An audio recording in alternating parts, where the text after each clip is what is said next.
Hello, everyone, and welcome to today's webcast. I am Monique Anderson, and I will be your host today. We are fortunate to have Richard Ozaki, Channel Application Engineer for Siemens PLM, here with us today to talk about how CAD embedded CFD simulation can accelerate your design process. But before we get started, I want to just go over some housekeeping. If you should have any questions or comments during the presentation, please go ahead and enter them into the chat box on the control panel, and we'll promptly respond to them at the end of our webcast. I also want to let you know we have a short survey at the end of the webcast. If you could stick around for about 10 to 15 seconds afterwards to fill that out, we really do appreciate your feedback. So I want to tell you quickly a little bit about Saratech. For over 15 years, we've been teaming up with our customers to help optimize their processes across their design, analysis, manufacturing, and quality systems. We are an industry leader in the PLM space through our partnership with Siemens, and we are their #1 partner in the Americas. Headquartered in Orange County, California, our team of professionals are located all over the United States to be closer to our customers. And without further ado, I'm going to hand the reins over to Richard. Thanks. Thanks, Monique. So, good morning, good afternoon, everyone. My name's Richard Ozaki. I'm an application engineer for Siemens PLM. I'm a specialist in CFD simulation, and that's part of the SimCenter portfolio here at Siemens PLM. And today I'm here to talk to you a little bit about CAD embedded CFD. So first of all, let's start with what is CFD? Well, CFD stands for Computational Fluid Dynamics, and it's the numerical simulation of fluid flow and heat transfer. So you can see a few examples on the screen here at the moment. And if we think about fluid, that can be water or air flows, okay, not just gases or liquids, but both, broadly speaking, compressible and incompressible. And when we think about heat transfer, we mean conduction, convection, and radiation, the three modes. So we're coupling flow and heat transfer to give us an overall picture of how your product is going to perform in real life. And you can see some examples here: rotating geometry, turbo machinery, external airflows, heat exchangers, and also things like electronics cooling. We can handle that with CFD simulations as well. So I wanted to talk a little bit about the concept of front-loading CFD. So there's a lot of different CFD tools on the market at the moment, but we like to advocate the concept of front-loading.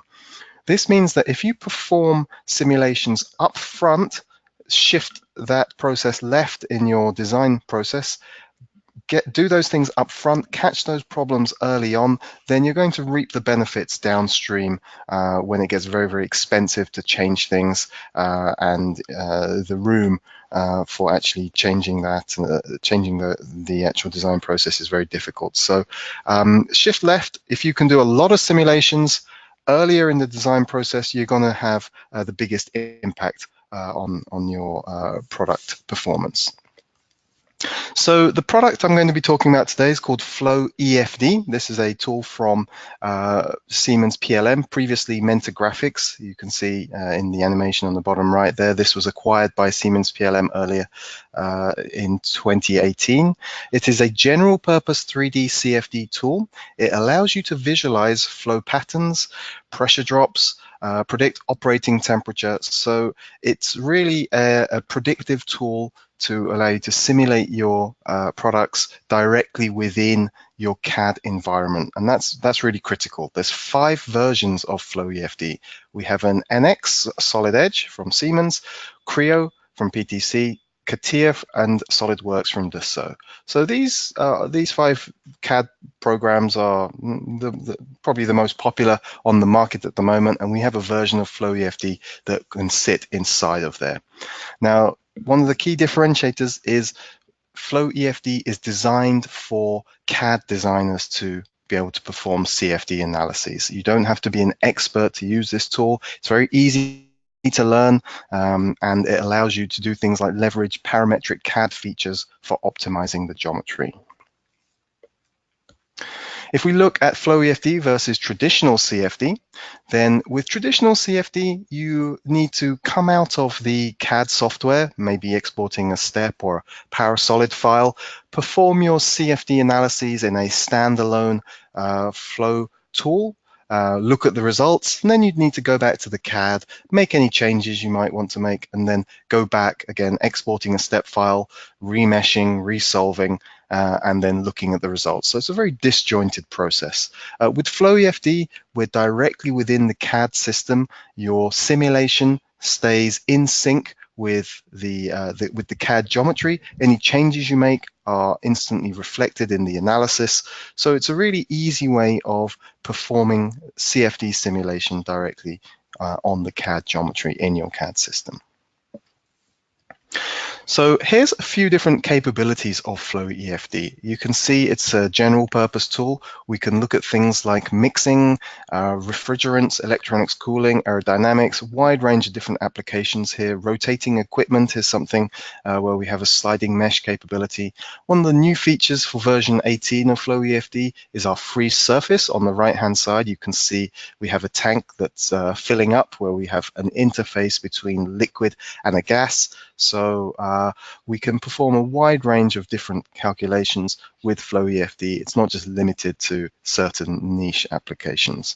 Some maybe non-conventional types of simulations you might want to consider. Combustion, you can see in the bottom right where you burn a fuel and an oxidizer, and maybe non-Newtonian flows where you're extruding a plastic or a metal. You can have a look at the die performance and look how the molten metal or plastic polymer actually flows through a die. So a wide range of different applications where Flow EFD can be used.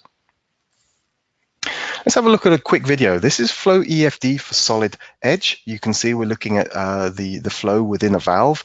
Now this is highlighting some of the benefits of being CAD embedded.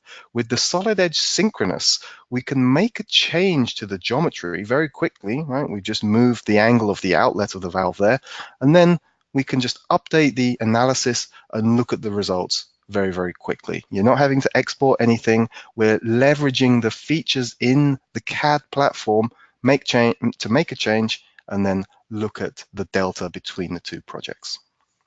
Let's have a look at another example. This is a LED heatsink that we have designed, again in Solid Edge, and we'd like to understand what the initial design is and what the optimized version of this heatsink could be.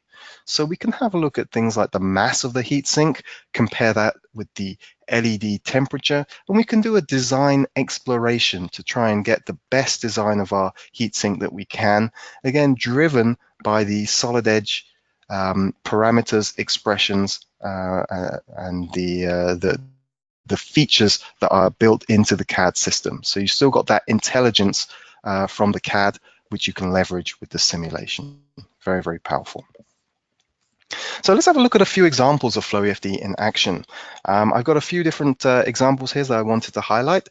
The first one I wanted to show is Flow EFD for Solid Edge. You can see this is the Solid Edge GUI. We have an example of a hydrodynamics application. So we have a surfboard with a small underwater fin for stabilization. Okay, so you can see the computational domain. This is the region in which that we're looking at the flow and the heat transfer, and we can visualize, for example, what the flow velocity looks like. Okay, so we got the flow coming from left to right on the screen. You can see a wake zone behind this underwater hydrofoil here. We can see where the high velocity region, the low velocity region is going to be. And it's not just velocity, we can also have a look at things like the pressure as well. So you can see we have some stratification. This is water, so there's significant pressure change over a short distance. So we can look at a variety of different parameters, understand the performance of your design, and get some nice images and animations from our CFD simulation. And the pictures are all very nice and look very good, but if we have a look at what we call the goals, then we can see the lift and the drag values generated by this hydrofoil under the water. So we can get this information, and this is very, very useful for optimizing our design, maybe change the angle of attack, for example. So this is the Solid Edge integration. I wanted to also show the NX version. So this is NX 12. Again, Flow EFD is embedded within NX 12. we have a Flow EFD menu icon here on the left-hand side, where we can apply things like boundary conditions and materials and heat loads. One of the nice things about Flow EFD is that you do not have to manually create a fluid region, right? The software will automatically detect and create that flow region for you where the water is going to be flowing. By the way, this is an example of a IGBT, which is liquid cooled. So you have water flow going underneath, cooling these high power chips, which are dissipating a lot of heat, and we're using the coolant system of a vehicle to actually pull the heat out of those IGBTs and keep them reliable.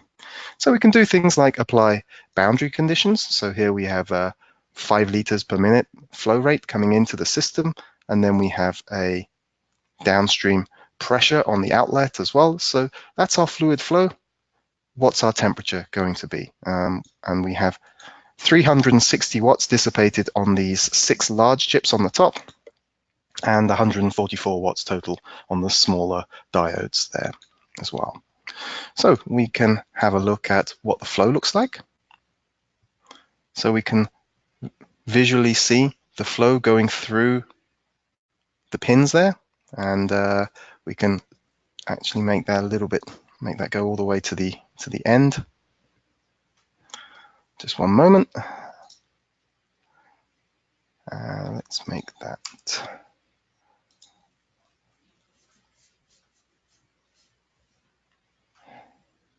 So the particles go from the inlet all the way through to the outlet. You can see it's slightly bluer on the outlet as it starts to pick up the heat. This is the temperature here. Let's hide that. We can also have a look at the velocity. So as the water flow goes through, you'll find regions where there is recirculation, where the pins start to separate the flow. We can see as the flow goes through, this is the velocity. And let's just switch over to temperature of the fluid.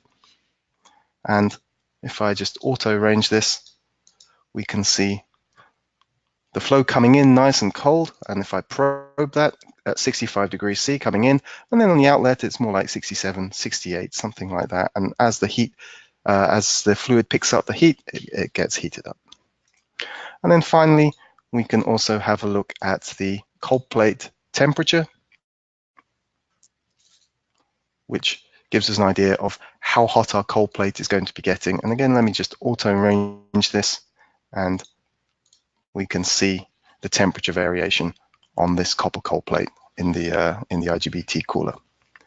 Now, I mentioned optimization just a moment ago. So here we have our pin arrangement. This is our initial configuration. If we would then like to optimize and maybe balance pressure drop versus the heat transfer, we can do that with our parametric study. So the parametric study allows us to vary geometric and simulation parameters and then find the optimum combination of multiple inputs. So here I'm changing things like the diameter of the pins, the draft angle, and also the pitch of the fins. I'd like to keep my maximum temperature below 96 and the delta P below 10 millibar. And then the software will run a series of scenarios for me and output a plot of delta P versus maximum temperature. And you can see there are some optimal points that the software has identified as being satisfying the input criteria for optimization. So once we've actually optimized the product, we go from a pin arrangement that looks like this to something that looks, while it loads in, something that looks like this.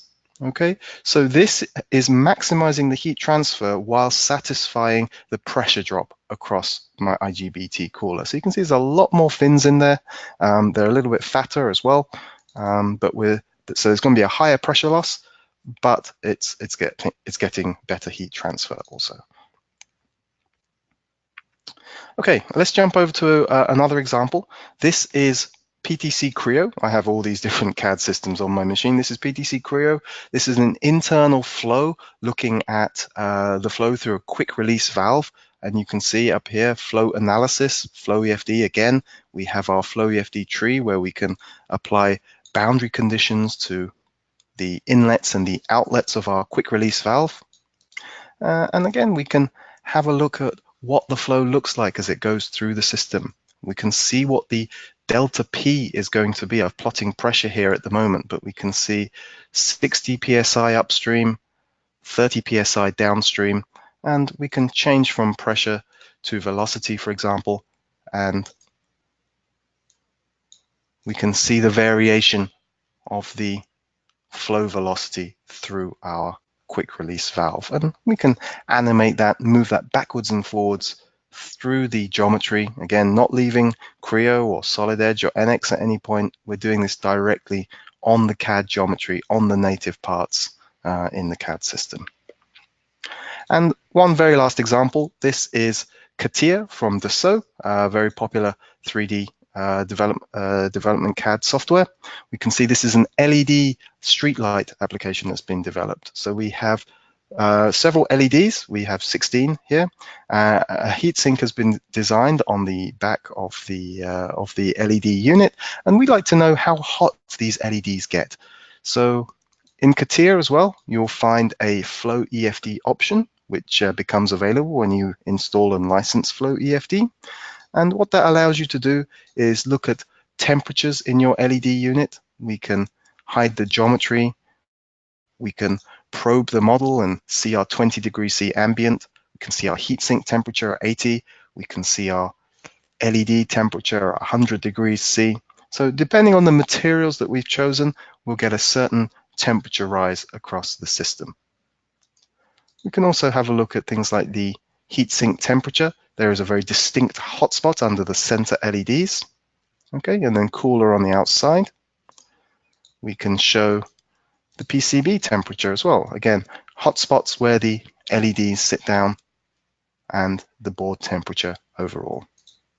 So like this, we can visualize temperature results. We can look at flow results as well, so we can see what the flow looks like through our heatsink due to the airflow. This is just through natural convection, so we have gravity set in the negative Z direction. You can see the flow coming off the heatsink fins there, and this is how this unit is cooled. And we're looking at conduction, convection, and radiation for this particular LED example. So just jumping back to PowerPoint, just a couple of customers that use Flow EFD. Renault in France, they have standardized on Flow EFD for their headlight design. They have achieved significant savings in design time and product cost by using Flow EFD for their headlighting applications. And they've been using this since 2014 actually, and they're very, very successful with this. Battenfeld Cincinnati in the US, they use Flow EFD to optimize their extrusion dies. So they extrude very large pipes, very large diameter pipes for the oil and gas industry. And if the extrusion die is not designed correctly, or if there's a temperature issue, then you start to get problems with the extrusion. You might get sagging or you might get cracking. So modeling the dies up front at the design phase, you can make sure that you're going to reduce any of those design problems downstream. Seiko Epson in Japan, they use Flow EFD for their projector design. So if you've ever used a projector, you know they're very noisy, they're loud, they've got fans in them, and they get very, very hot. So that's a perfect example for using Flow EFD.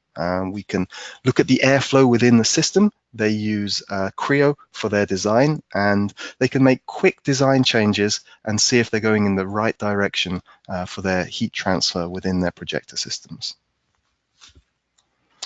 DeWalt Black & Decker in the US, they use Flow EFD for their hand tool designs. So these things can get very, very hot. They tend to have motors in them with fan elements to drive airflow to keep the internal construction of these hand tools as cool as possible. And if a product runs cooler, it's going to be more reliable, it's going to fail less, and you're going to get less warranty claims. So they use Flow EFD to optimize the airflow in their hand tools, things like the blower design, the vent hole location and size design, and they need to balance that with things like dust and particle ingress as well. So they can model all of this using Flow EFD directly within their CATIA environment, I believe.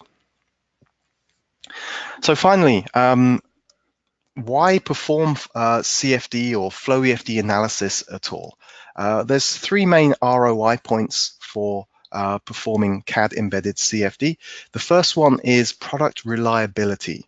So if you can verify design changes in less time and design out reliability issues, get your product to run cooler or get more airflow through it, then you're going to spend less time in prototyping and you're going to see less field failures as well downstream. So make your product better quicker is what we're saying here by performing these prototyping tests virtually. The second one is time. So if you can reduce your design time and minimize respins, then that's time and money saved as well. So Flow EFD customers typically take a third of the time taken by traditional CFD tools available on the market. So good thermal and flow design avoids surprises during prototyping and testing. And then finally, the costs. Okay, so fixing problems at the late stage validation is very, very expensive. The PCBs have been signed off, the molds have been signed off. Very, very difficult to make changes, and it's kind of a band-aid fix at that point. So if you can do those simulations earlier on at the concept design phase, get it right, so then it all flows downstream in your development process, then you're going to find big cost savings by catching these problems up front. So with that, just to summarize, front load your simulations to catch potential issues. Flow EFD is a CAD embedded 3D CFD tool for the designer and not the analyst. That's really critical. It's really designed for CAD users to be able to use. Can be used in a wide variety of applications and industries. It's a very mature simulation product. It's been on the market for over 18 years now, so very large customer base, originally developed in Europe. And you can realize the ROI through reduced development time and costs, and an optimized product performs better with reduced failures. So all of these things come back to simulating, doing a lot of simulations earlier in the design process. And with that, I think we're at about the almost at the 30-minute mark. So at this stage, I'd like to, Monique, if you could maybe open up the lines, see if there's any questions and answers typed into the Q&A box. Excellent. Thank you so much, Richard. We did get a comment in from David Schaefer. He asked if you could please discuss computing static and dynamic lift and drag for various objects mounted on aircraft exterior surfaces, as well as loads due to turbulence. Sure, absolutely. So we can absolutely do external lift and drag calculations. This is a hydrodynamic example. We're looking at water, but absolutely we're solving for full laminar, transitional, and turbulent flows. The software has been validated over a wide range of Reynolds numbers, so it's very, very accurate in that sense. We use the K epsilon turbulence model for the bulk flow. And then we use wall functions for what's happening in the boundary layer. So if I was to plot, for example, let's put on the turbulence parameters, we can have a look at the turbulent energy. If I just auto-arrange this real quick, we can see where the turbulence is being generated due to separation and recirculation. And this is all calculated for you with the solver. So yes, it can absolutely look at aerodynamic examples. You just need to set up the problem and look at the results. Excellent. And then we also have one more question. It says, what is the main difference between Flow EFD and other commercially available CFD codes? Okay, so let's pick ANSYS, for example. ANSYS has a few different CFD tools out there.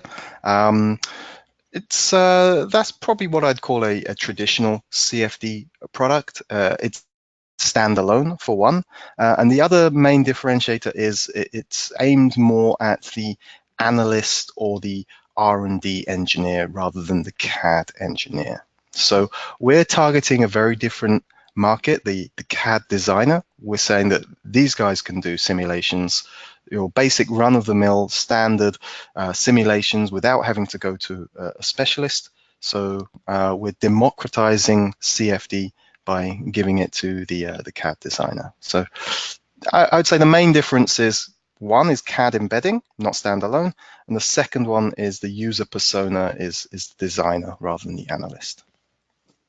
Excellent. Well, thank you, Richard.